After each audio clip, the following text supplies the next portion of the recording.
Hello. आज हम पढ़ेंगे सेल ऑर्गेनल। सेल ऑर्गेनल का मतलब होता है कोशिकांग। सबसे पहले हम पढ़ते हैं एंडोप्लाज्मिक रेटिकुलम। इसकी सबसे पहले खोज के.आर. पोर्टर ने 1953 में की थी। इन्हें ईआर सेल्स भी कहते हैं। ये सामान्यतः दो प्रकार के होते हैं, एसईआर, आरईआर। एसईआर का मतलब है स्मूथ एंडोप्लाज्मिक रेटिकुलम और आरईआर का मतलब होता है रफ एंडोप्लाज्मिक रेटिकुलम। जो स्मूथ ईआर होते हैं उनके ऊपर या उनकी सतह पर किसी प्रकार का कोई तत्व नहीं चिपका होता है। जो रफ होते हैं उनकी सतह पर राइबोसोम्स चिपके होते हैं, जिसकी वजह से ये रफ होते हैं।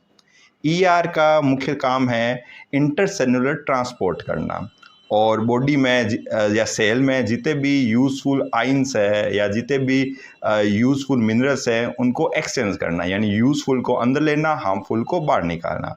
ये प्रोटीन निर्माण का भी काम करते हैं और प्रोटीन ट्रांसपोर्ट का भी काम करते हैं। अब हम पढ़ते हैं गोल्जी बॉडी के बारे में। गोल्जी बॉडी की खोज कैमिलियो गोल्जी ने 1898 में की थी। गोल्जी बॉडी एक प्रकार की चपटी एक थैली जैसी स्ट्रक्चर होती है।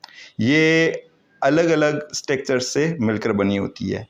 इसका मेन काम है लाइसोसोम को बनाना, कोशिका में अलग अलग हार्मोन्स केमिकल्स को रिलीज़ करना। इसे मास्टर ऑफ रिलीज़र भी कहते हैं, क्योंकि सेल में जितने भी टाइप के केमिकल हार्मोन्स को रिलीज़ करना होता है ये सभी गोल्जी बॉडी द्वारा ही कंट्रोल किया जाता है। माइटोकॉन्ड्रिया। माइटोकॉन्ड्रिया की खोज अल्टमान रिचर्ड ने 1886 में की थी। बेंडान ने 1898 में इसे माइटोकॉन्ड्रिया नाम दिया था। माइटोकॉन्ड्रिया को बॉडी का या सेल का पावर हाउस भी कहते हैं, क्योंकि ये एडीपी को एटीपी में कन्वर्ट करता है। एडीपी यानी एडिनो डाइफॉस्फेट यानी को एडिनो ट्राइफॉस्फेट यानी एटीपी में कन्वर्ट करता है। माइटोकॉन्ड्रिया क्रेब चक्र को संचालित करता है, श्वसन प्रक्रिया को संचालित करता है, हमारे बॉडी में इलेक्ट्रॉन ट्रांसपोर्ट सिस्टम को मेंटेन करता है तथा सेल को एनर्जी देने का भी काम करता है। इसलिए इसे पावर हाउस भी कहते हैं। अब हम पढ़ते हैं राइबोसोम्स। राइबोसोम्स की खोज पेलाडे ने 1955 में की थी। आकार के आधार पर इन्हें दो भागों में बांटा गया है, 70S राइबोसोम और 80S राइबोसोम्स।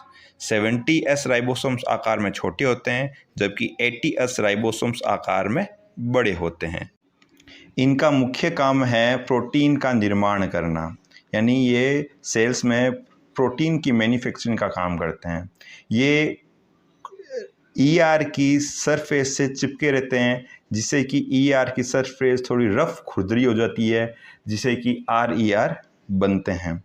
राइबोसोम अलग अलग प्रकार के प्रोटीन का निर्माण करता है। अब हम पढ़ते हैं न्यूक्लियस के बारे में। न्यूक्लियस यानी केंद्रक। इसकी खोज रॉबर्ट ब्राउन ने 1831 में की थी। ये सेल का सबसे इम्पोर्टेंट पार्ट है।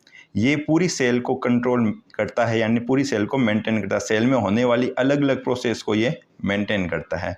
इसके चारों तरफ डीएनए लगा होता है। डीएनए हमारे शरीर का आनुवांशिकी पदार्थ है जो एक जनरेशन से दूसरी जनरेशन में ट्रांसफ़र होता है।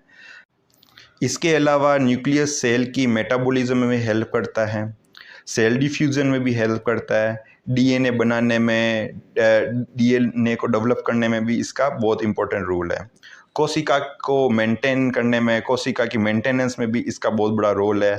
सेल डिवीज़न इसी के थ्रू होता है, जिससे कि पुरानी कोशिका से या ओल्ड सेल से न्यू सेल बनती है।